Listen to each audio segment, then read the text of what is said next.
Hello, everyone, and welcome to the Tilting Ground Untitled Notre Dame USC Football Podcast. I'm Michael Muto, and I'm here with Notre Dame expert Greg Flamong. Greg, how you doing? I'm good, buddy. How you doing? Good, good. A little behind the curtain. Greg and I got to watch football together yesterday. I know it's gonna be hard to have a conversation again because we've talked about everything. To be fair, you didn't do a lot of talking during the Notre Dame game, There wasn't a lot to so say. that's true. But There I wasn't was much going to to say say. we did pick a really dud weekend. I think I mentioned it yesterday. A dud weekend to watch football together. The Notre Dame game was lackluster, and the SC game was just It usual was fodder. no, that was rivalry week. That was a fun Eh, one. The Notre Dame one was, not fun for anyone in any way. even the players. The players hated it. The fans had to have hated it. I hated it. Although I want credit because I didn't make a fool of myself, and I absolutely could have. You did not. You took it like a champ. Well, let's start with USC. I feel like we've started Notre Dame the last couple of weeks. Let's Okay. mix it up. Full disclosure: the first half of the game, I was playing with Greg's children, and I only did that because I just expected that I would look up and the score would be like 35, 17, 28, 10, something like that. hmm And that wasn't the case. That was not the case. USC, what were they? Like 1 for 5 in the first half on third downs. It's not great. It's not great for football. I feel like they barely had the ball. Well, you don't convert third downs. Yeah, You don't really have the ball that much. and UCLA was dealing all the way up and down the field until it was time to score, and then they weren't. Yeah. UCLA fired their coach this morning. I don't know if you saw that. I did. So that was you lose to SC by 4 points and you get fired. Yeah, they just didn't want to wait one more week. They couldn't do it. You just asked the players like, "Hey, you want to do one more week of practice with this guy, or just move on with them?" It's like, yeah, let's do the new thing. Let's try to get bowl eligible. Why do you think they did that? I have no idea. Like a week before, because it's kind of this year it's a little different because you have the early signing period, but it's like whoever's in their class, they had to know like our coach might be let go here because they're having a bad season, and but it's like so maybe you wanna get rid of the coach, as soon as possible before the because you have the signing period in mid December, but So the new guy can get in there. just so there's I think just so there's clarity for those guys, if that's what they were doing. I have no idea Maybe why. the athletic director saw the 2 illegal substitution penalties on PATs.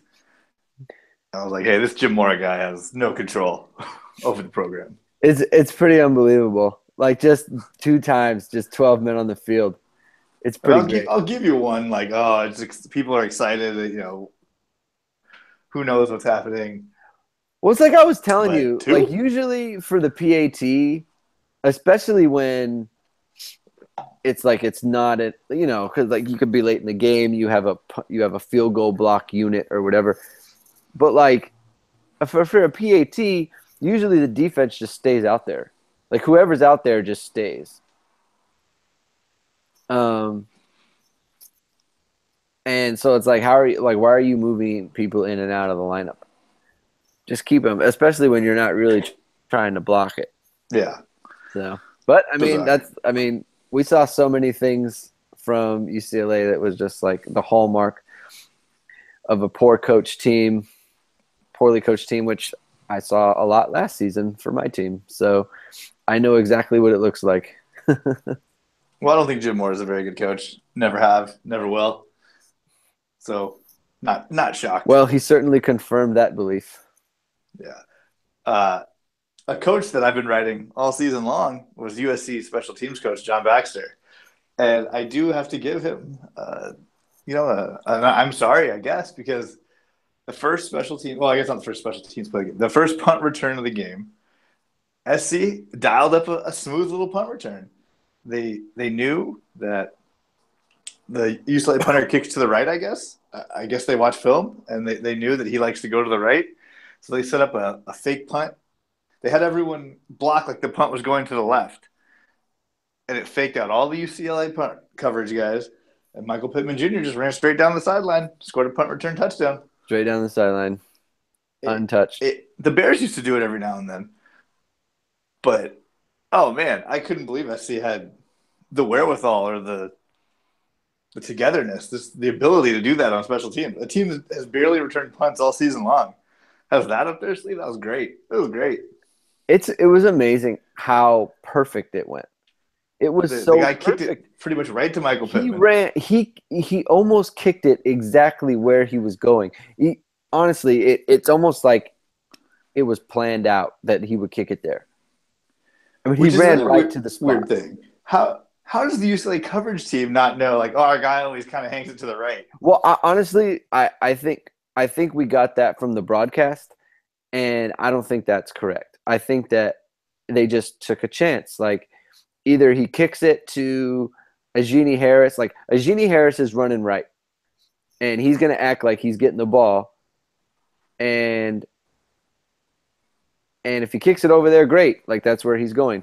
And if he kicks it to the other way, then Michael Pittman will get it. Yeah. So, I think it was a coincidence, but it just bizarre, like a bizarre coincidence.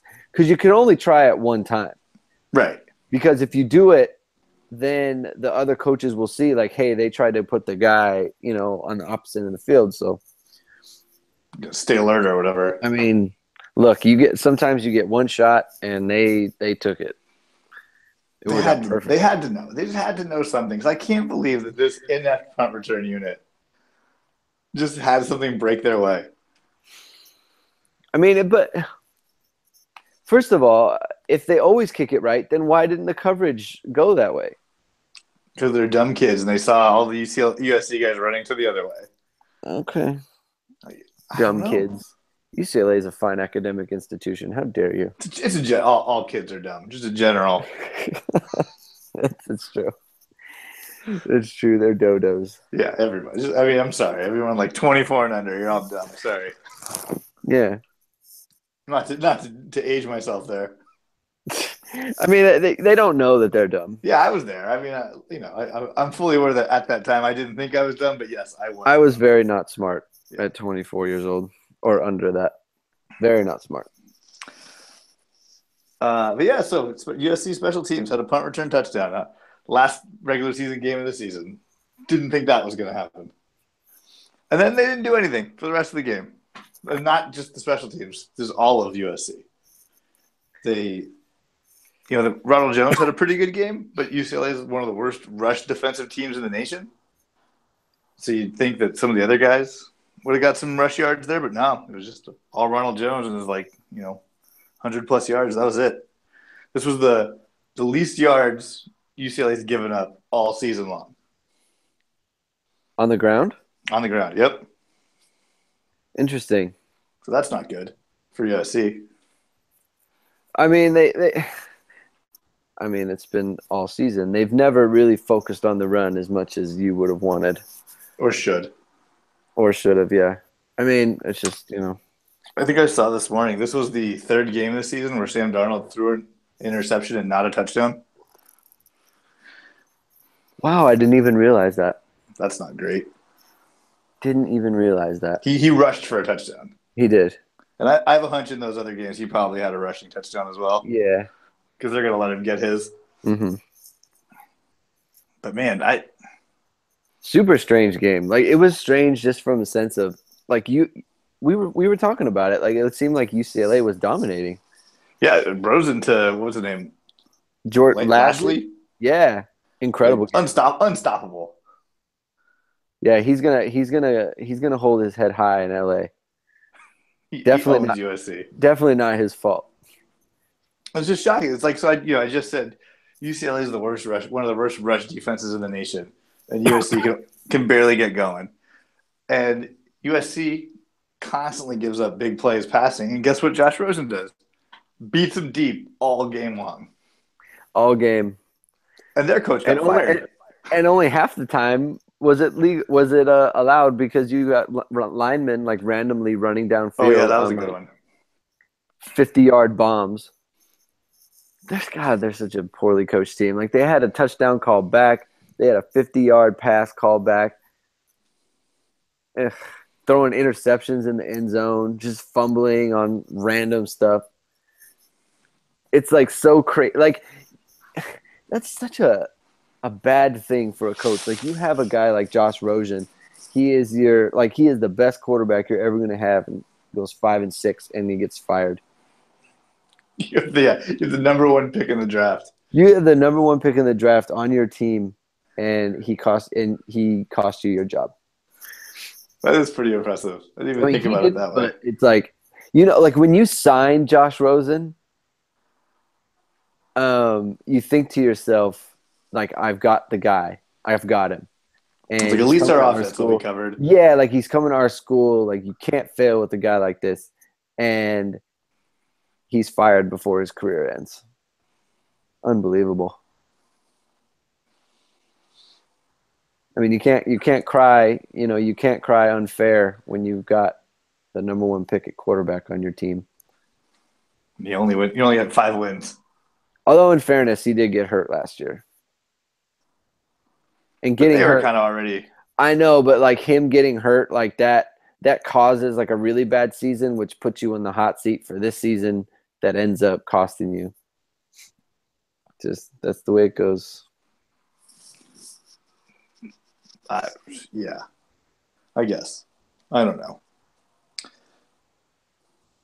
So But who is USC playing in the Pac-12 title game?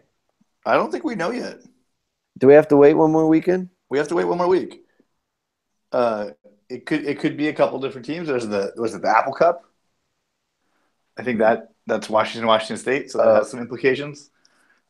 Stanford Notre Dame may have some implications. well, why would it matter for Stanford? All right. I think it matters for Washington. Yeah, I was gonna say I don't. I bet Stanford isn't even involved because it's not a conference game. So, right? Does it I think it's matter? like some kind of tie. It's some kind of tiebreaker. Mm. Mm. I should know this, but let's see. Let's look at the Pac-12 North standings. Okay.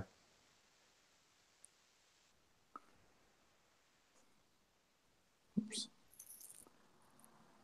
But I believe if Washington State beats Washington, then they get to go. Washington State beats Washington. Well, can Washington go? So Washington State controls their own destiny, a phrase I love. You love it. You talk about it So all the if time. Washington State wins, they get to go to the Pac-12 title game. Mm-hmm.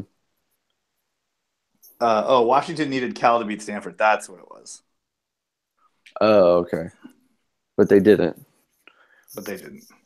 So it's either Washington State or Stanford? Yes. You That's only so win the boring. North. Yeah. Yeah, head-to-head tiebreakers get involved. That's so boring. I know. It's like USC's already played both of them.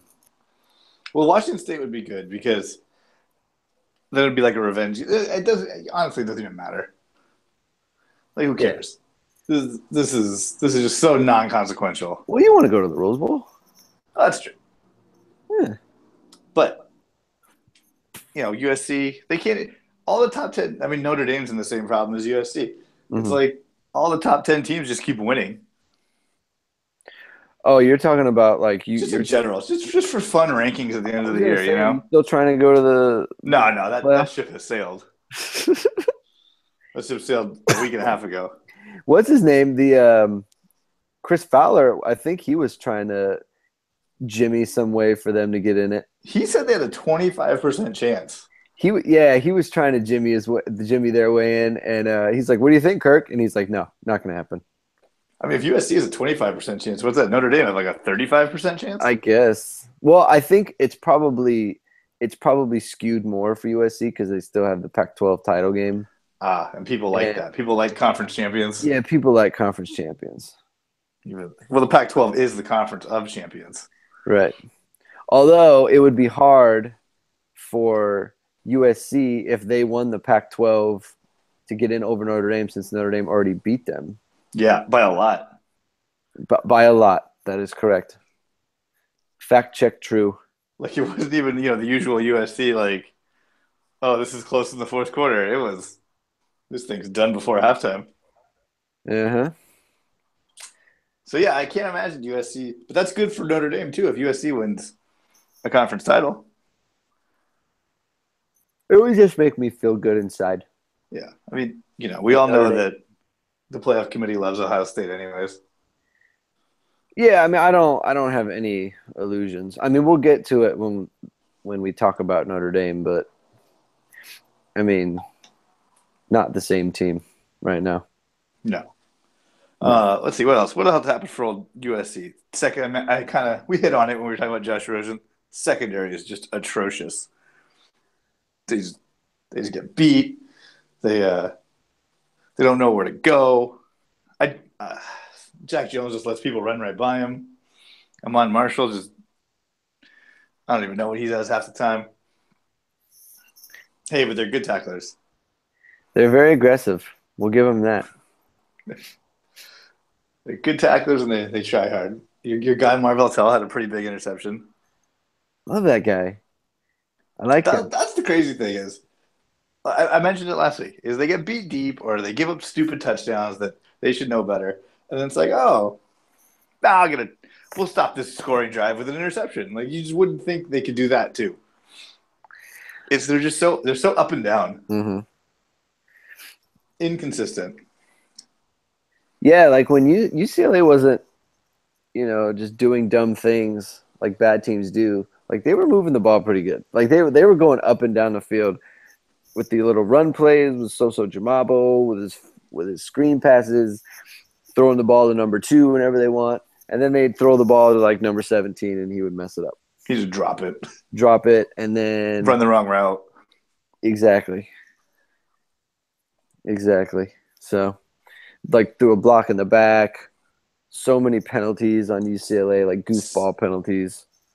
Well, these are two of the two most penalized teams in the nation. We saw it too. That game was ugly. Yeah. Flags everywhere. Mm-hmm. So I don't know. I don't know what to make of this. I heard the crowd at the Coliseum just was kind of waiting for this thing to be over. That's what I heard from all my USC sources was sources within Troy.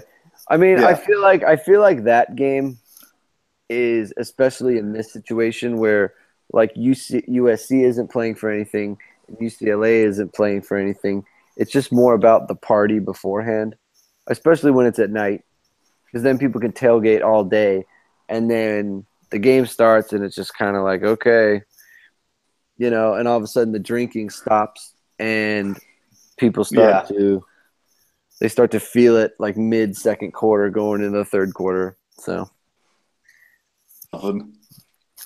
if I know Southern California, that's how it went. That is. I remember it had to be 6 years ago now. It was, I guess it'd be an odd number of years, but it was SC UCLA at the Rose Bowl. And it was like a 5 o'clock game, maybe even later. And the tailgating started at like 10 it started, they opened the gates as soon as they could at the golf course. And about 45 minutes before kickoff, the sun was hanging down low in the sky, and you just look across the golf course and just see fights everywhere. Oh, man. Just everywhere. It was absolute mayhem. Because, what's that, like 12 hours of drinking before a stupid football game? Yep. Against your rivals. So, you get all liquored up and you think, hey, we don't like these people that you don't really care. So I think they had to change the rules to kind of limit the amount of time tailgating at the venues after that one. Well, yeah. I mean, a couple years ago, like you're talking about, I mean, it was like all over the papers. Like, I mean, there were like videos posted online of people just like really dangerous, like fights. Like we're not like, And multiple. It wasn't like one. It was like a bunch all over the place. Yeah, like it's not like isolated, like one guy is shoving another guy. Like they were full out like brawl melees, just real dangerous situations. And it's honestly like that's why I don't want to go to, um, I don't like going to those kind of games because people show up at these things like not caring, like they don't. The thing that like Notre Dame people who listen to this who aren't from Southern California, who like you go to a Notre Dame game in Notre Dame and people are there really interested in what happens on the field. Like everyone is, you know? And it sounds like silly to say that, but in Southern California, that's just not the case when you go to a football game. Like not everyone is there to because they love the USC football program or the UCLA football program. I mean, you know, it's not like there are none, right? Like so, I mean, people just show up to tailgate sometimes. right? People just show up to tailgate, like they're not even going into, they're not going into the venue. I think that's a good point. Is like the people that go into the game, right? They want to see the game. You're probably committed for the most part. Yeah, of course, but like yeah, there's a lot of hanger-oners. I feel like you go to the Notre Dame game, everyone who is there and around it, they're going to the game. They're going to be in the stadium. You not can't the case for SC UCLA games. Not the case for because you walk around and the amount of people who are tailgating, there's like 200,000 people tailgating, and the stadium does not fit that many people. So it's like you have people who show up to that particular game just looking to start stuff. And I'm going to say this. Looking to cause a problem. Controversial opinion. I know I'm the local homer here. Los Angeles fans, not the best. I think it's because there's so many of us. So there's more bad apples that spoil the bunch than most places. But I've seen some things at Dodger games, Laker games. And it's like we are not good fans. I've never actually had a bad experience at a Laker game, and I've been to a few, like a good number. Dodger game, yeah. I've had a million. Yeah, I don't like people talk about like, oh, don't wear the opposing team's colors or whatever. Like I don't even wear like I don't cheer for any team really. I just sit and watch. Just keep it quiet. Yeah. Wear blue and stay quiet. Yeah. Yeah. No, it's a different vibe. It's weird because I've been to Wrigley, I've been to the Yankee Stadium, and like I didn't think it was that bad, but Dodger Stadium is rough, man. Well, those are all SC fans. Those are all UCLA fans. I mean, we're getting into like the difference between like Los Angeles just sports is so much different than it is in like Chicago. Like it's just a different thing. The way people talk about it, the way how much people know about it, like it's hard to it's hard to go apples to apples because like in Chicago, like everyone knows the backup guard for the Bears, right? And it's like there's not really an LA team out here, so people wouldn't know, but like people we have two, Greg. What are you talking about? Right, but like no one's there's the affinity isn't there. No one cares. But but like even for me, right? Like there were people on the Dodgers this year. I was like, I don't know. I've never heard of that person. Who is that? And part of that is because like just I refuse to care because they won't put the games on TV out here, which is another topic. But it's just people think differently about LA sports. Like if you're not like they're not gonna sweat a team. Like again, the Bears. Everyone knows the backup guard for the Bears, and they're terrible. Like fans out here are not gonna sweat a team that's really bad. I mean, you could be almost make the playoffs and people won't care.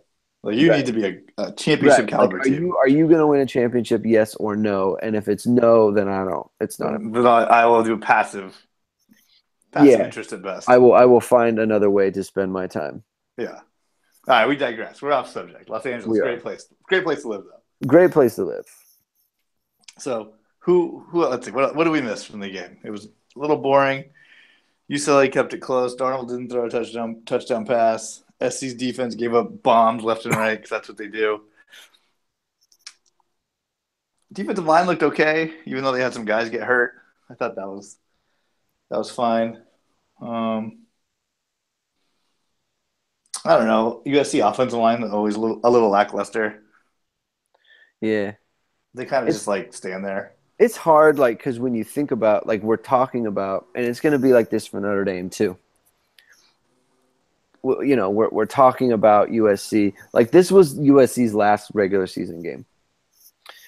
So, you know, it's over. Like, what the season is to be, it is that, right? You have the championship game coming up, but like, really, I mean, you don't really care, right? Like, you do, and you want them to win the Pac-12, and that's great.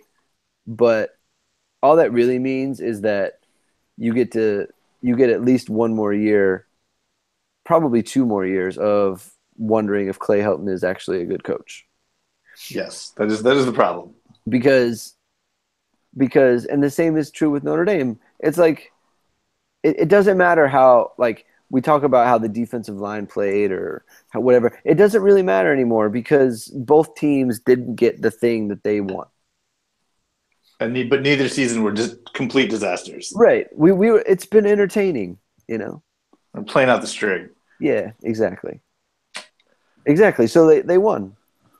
They won. Great job, everybody. They get their first bye of the season, going into the title game.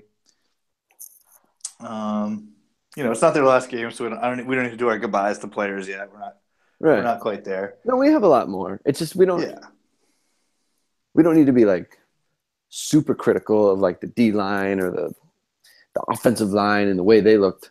especially because nothing really happened. I mean, Ronald Um, Jones' last home game probably. yeah, Mike, But mark the time. okay, Elaine is crying. we have a child alert. Child alert. Yeah. So give me a second. I need to go check on her. Sure. Okay. All right. I'll be right back. Yeah.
Hello?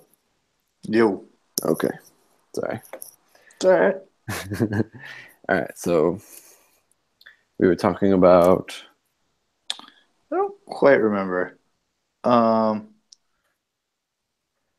Oh, we don't have to worry about um, offense or defense. oh, right. Yeah. All right. We'll just end USC talk here. Okay. Hold on. Let me think of how to say this. All right. When I start talking, we'll go. Okay.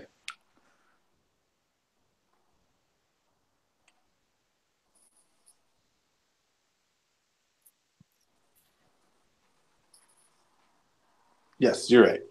This is just another game in a season that kind of doesn't matter, and we all want we're all hunting championships, and we don't. And but coaches only get fired for disasters. So yeah, just we're going along just like usual here. Yeah. And yeah, like you said, we could say the same thing about Notre Dame. Mm-hmm. Right? Mm-hmm. What did they do that Saturday, Greg? Well, they almost threw their program into turmoil again. Because, you get blown out by Miami, people understand that sort of thing. You don't want it to happen, it shouldn't happen, but like Miami's really good, or at least they're undefeated and they're 10-0. So you just think, okay. It's just one of those things. You lose to Navy. Now because people are already like, there are people who are out on Brian Kelly. Like there's nothing that he can do. I mean, there's always going to be people out on Brian Kelly. Yeah, short of winning a national championship, there's nothing he can do. So when you're 8-2 and you lose to Miami and Georgia, like there's nothing like, okay, thank you for your opinion on that. We're going to move on. But when you go and lose to Navy or something, then it's like, okay, like even me, like I would be like, all right, you had this season and that's great, but now you've fallen apart and now like there's serious questions, because if you lose to Navy, you can't look at the Stanford game in a vacuum and say, all right, well, they're going to beat Stanford. Like you would assume that they wouldn't. And so then you're just going to be 8-4 and play whatever team in a bowl game. And what do you do, right? Yeah, and if you drop that game, even if you win it, you go 9-4. But if you drop that game, then you're 8-5, and it's just like truly spinning your wheels. And there would be no excitement about anything next year. It wouldn't matter how the team started the year after in 2018. It wouldn't matter. Like it would all just be gone. And Notre Dame's sitting there losing 17-10 with 6 minutes left in the third quarter. It's like if they don't score on this drive, they're in big trouble. Like they're at real risk of blowing this. But they did. They scored, and they found a way to win the game. So yeah, kudos to them, because that's got to be a lot of pressure, because that's a lot of game left to play. But when you we were watching together, so like you said, there's not that many possessions. Maybe it's only one or two. Yeah, so you have to score. Like that's a lot of pressure. It's must score at that point. There's 7 minutes left in the third quarter, but it's weird. Like we have to score, because if we don't, we might get, like you said, one or two more possessions. And if Navy scores on the next possession, I mean, you're just not going to get the ball enough. So, and look, they had to do it. They had to do it passing the ball for the most part. And Wimbush was struggling early, and he found a way to do it. And, there's a lot of questions about how he can, whether or not he can actually be the quarterback that Notre Dame needs him to be or wants him to be. But, I mean, look, he made the plays when he needed to. And sometimes, like, the things that he's struggling with, it doesn't really matter who it's against. Because basic throws. He does the same thing against everybody. It's not scheme specific. Yeah, and he would struggle versus air at this point. So, and he might, for all we know. Right. He made the plays when he needed to. So kudos to him. kudos to the defense. They came up with some stops late. But my goodness, man, it just. I mean, you can't let Anthony Gargiola, convert multiple third downs against your team. I mean, You just can't. I tell you what, man. When they converted that 3rd and 16 on a fullback dive, a 20-yard gain, I mean, it.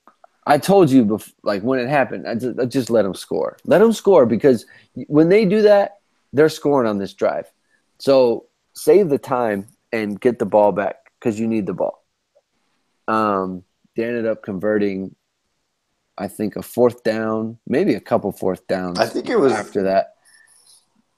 And I think it was a couple. And if the fullback got a pass, right? Did he catch a pass for one of them? He caught a pass on 4th and 5 or something like that. There was another 4th down where it might have been the same drive where the kid, Khalid Kareem's got him dead to rights and he gets away from him and gets it by a yard. Falls forward every time. Man. Ugh. Hey, that's how Jerome Bettis made a career in the NFL, so. That was stressful, man.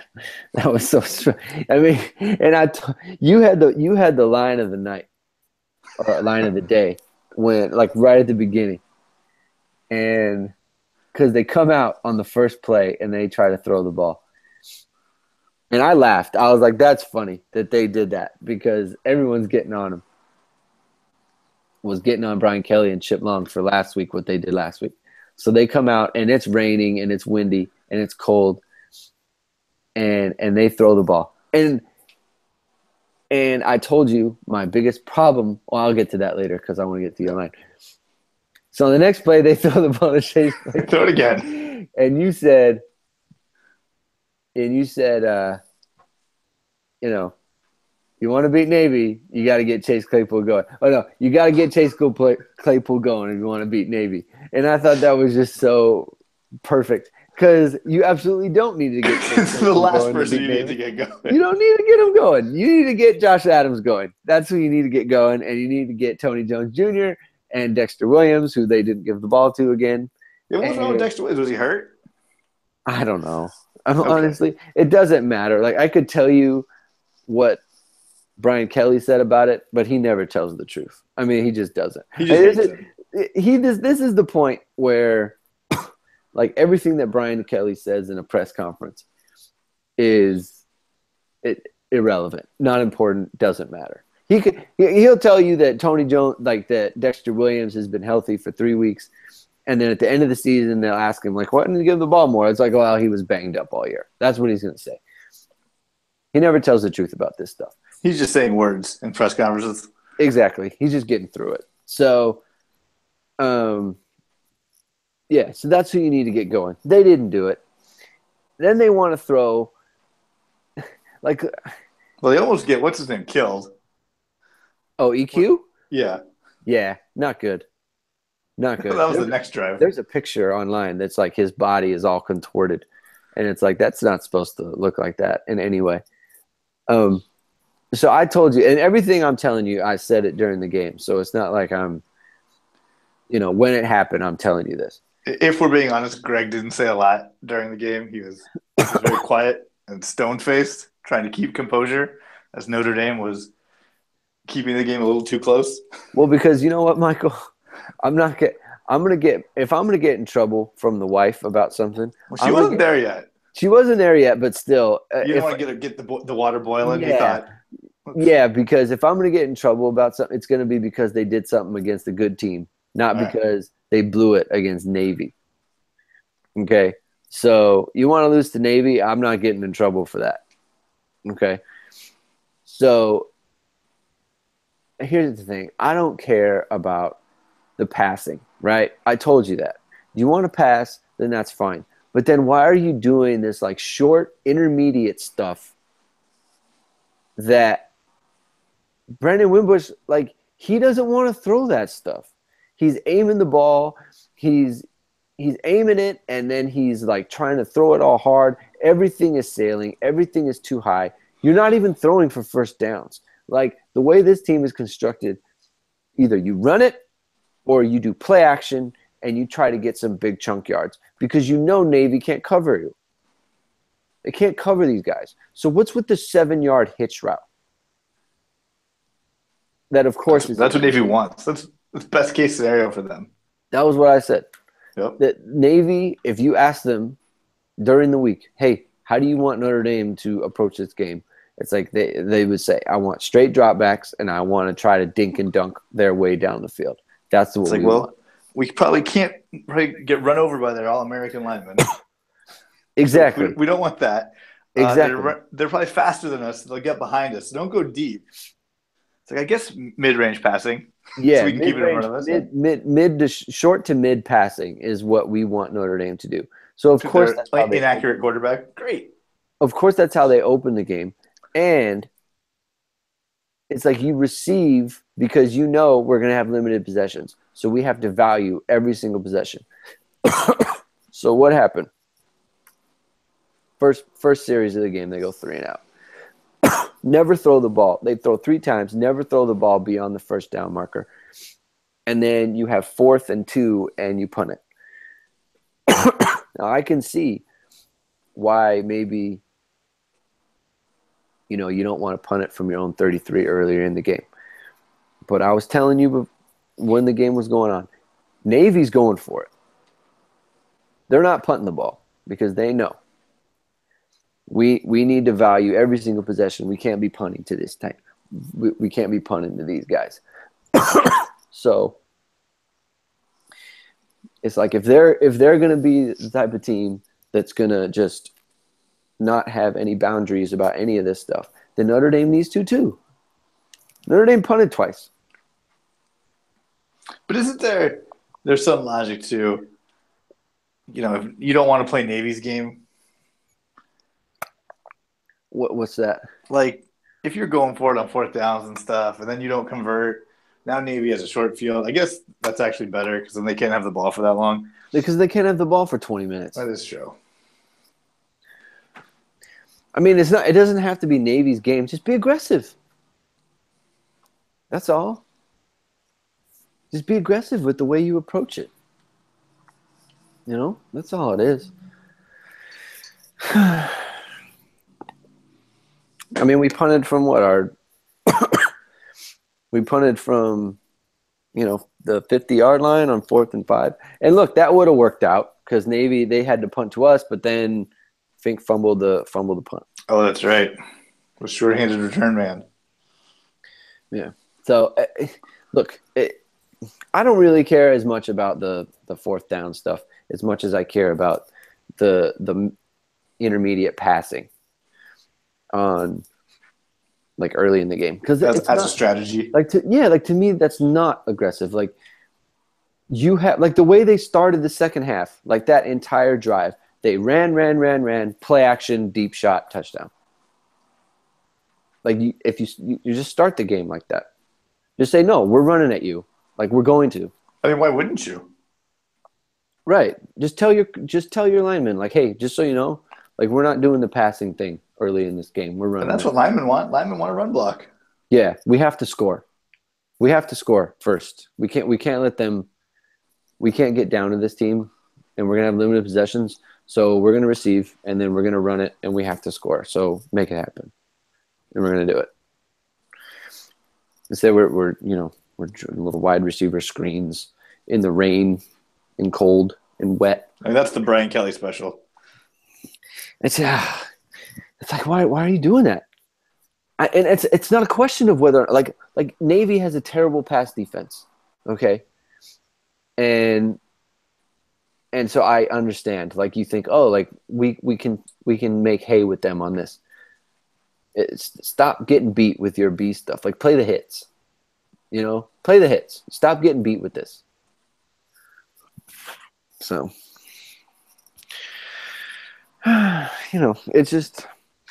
It's like I'm right there with you, man. This team, I don't.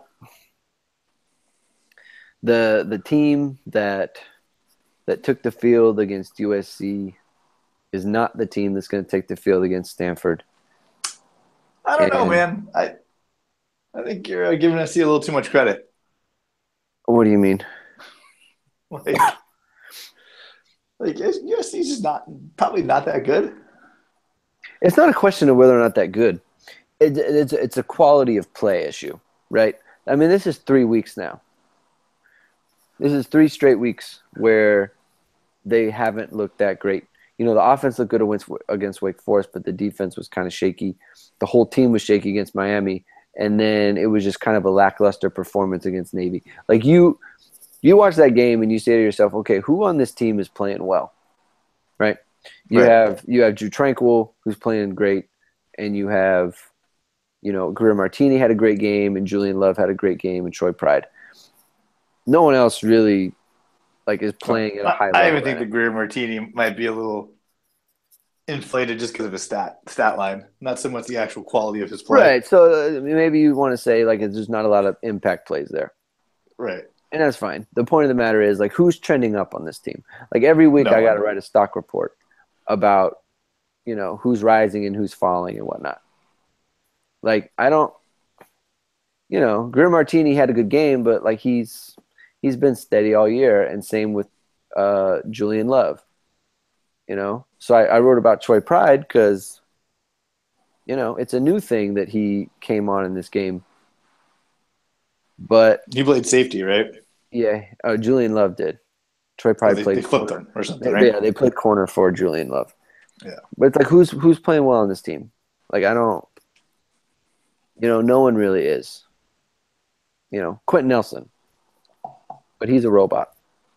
But is he even So playing well? Like, they no, didn't do that great on he's offense. doing what he always does. I mean, Quentin Nelson, like, dude, he dominated Miami and they lost 41-8. Like, he's a monster. I miss him already. I feel sad about it. He's still there and you miss him. He's still there and I miss him. So, um, Why don't they just run behind him the whole time? I don't get it. I don't get it either. I don't get it either. Like objectively, you have one of the best blockers in the country. Yeah. Like that should be a real advantage that your team can hit on. Not only that, but like he's about to not be on the team. Like you have 2 more games with him now. And this is senior day, really, so you should highlight Exactly. the left side of your line. Exactly. McGlinchey's out there crying. Quentin Nelson's out there like hugging his mom. Like, dude, go do it. Go run behind those guys. So, but Showcase the future. I mean, look at intermediate passing. like I was saying about USC, like it doesn't ultimately matter, right? Just win the game. Win the game because you're not, you know, they're not going to climb up the rankings high enough.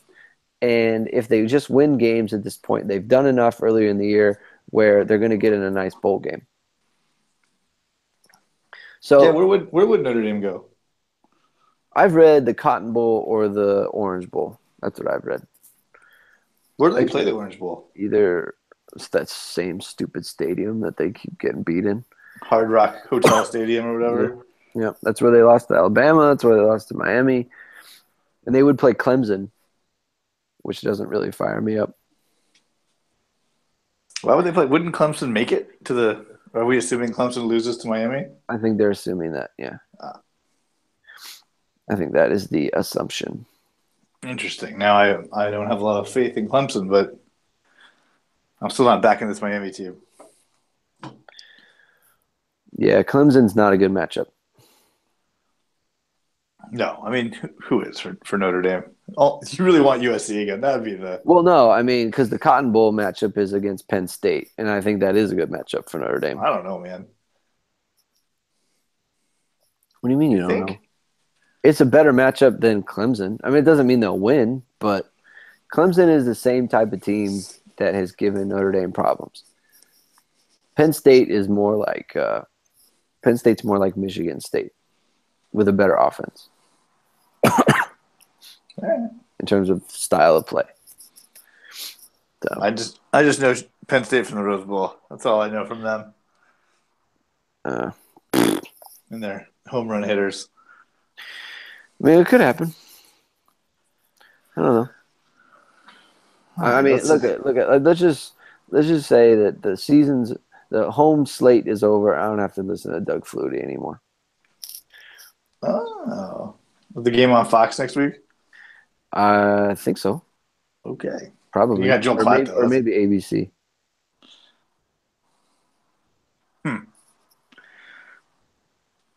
That's true. No more Doug Flutie. You think he comes back? I mean, He's if the it's up voice to of him, he obviously will. he's the voice of Notre Dame football. Yeah, he's terrible. That's like who's trying to snatch him up? I mean, you What? got since we've done this podcast, we got rid of Mike Mayock, right? It's true. Although if I knew that Flutie was waiting in the wings, I wouldn't have said anything. And we've added Mike Tirico. Mike Tirico, he's great. Love him. So anything's possible. Okay.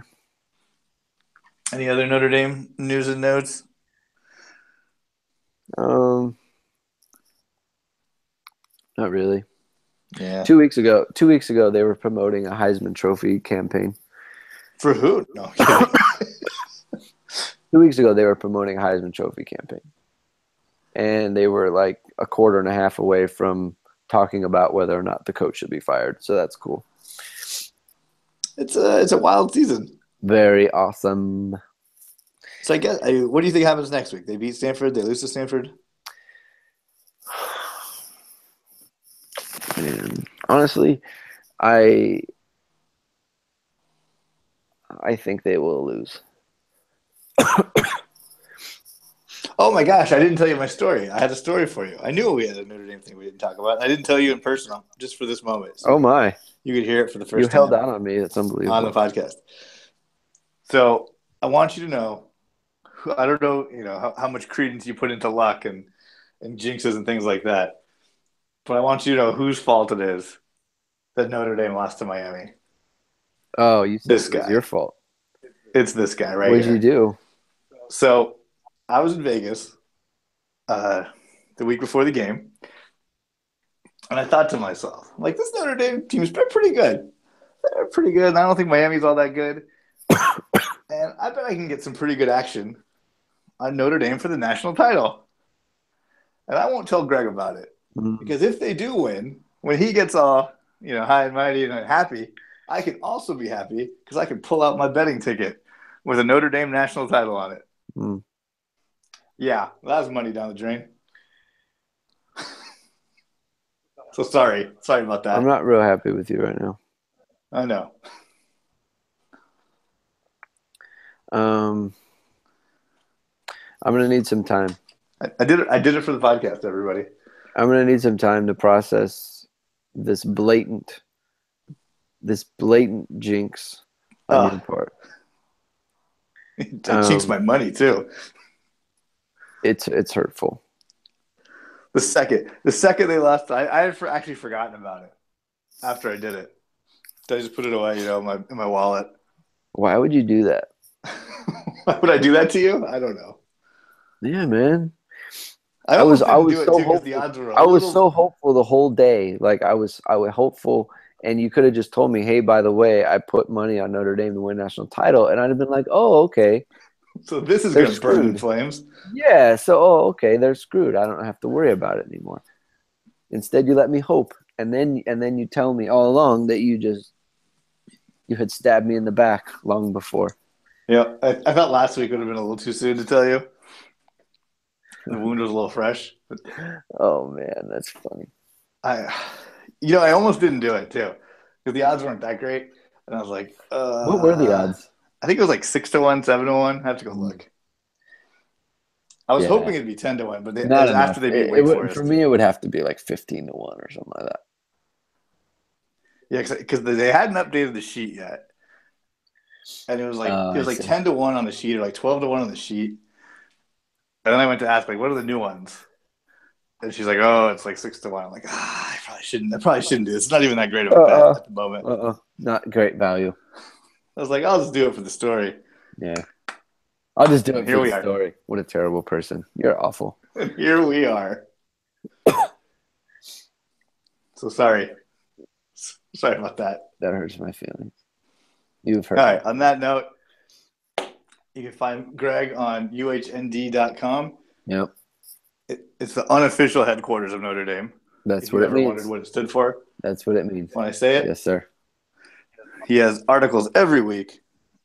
He puts them on Twitter, Greg2126, all our stuff. is on tiltingground.com. It's wherever you find podcasts, Stitcher, iTunes. Type in, well, if you're listening to us, you already typed in USC football. So if you're listening to, if you got this far, tell a friend. It's the end of the season. Let's try to get a review or something up there from the people, or an email. Me and Greg love emails. We do. We do. And other than that, fight on. Go Irish.